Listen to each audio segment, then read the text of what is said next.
Le chiffre d'affaires représente le total des ventes réalisées sur la période. Les COGS regroupent l'ensemble des dépenses directement liées à la production ou à l'acquisition des biens vendus, que ce soit les dépenses liées aux matières premières, à la fabrication ou à l'achat de marchandises. Le chiffre d'affaires moins les COGS, c'est le résultat brut. À ça, on vient encore soustraire les dépenses d'exploitation qui regroupent l'ensemble des coûts nécessaires au fonctionnement de l'entreprise mais qui ne sont pas directement liés à la production, comme le marketing, la recherche et développement ou les frais administratifs. Donc le résultat d'exploitation, il correspond au résultat brut moins les dépenses d'exploitation. Ensuite, on a le résultat hors exploitation qui regroupe les gains et les pertes qui ne proviennent pas de l'activité principale, comme les placements financiers, les ventes d'actifs ou les éléments exceptionnels.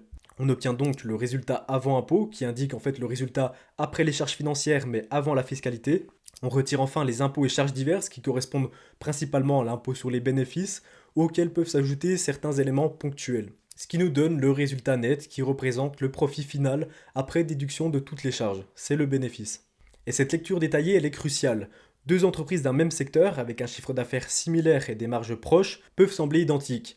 Pourtant, en regardant attentivement leur compte de résultat, on pourrait découvrir que l'une consacre une part énorme de ses ressources au remboursement d'une dette lourde, tandis que l'autre investit massivement en recherche et développement pour renforcer sa position future, et ça change tout.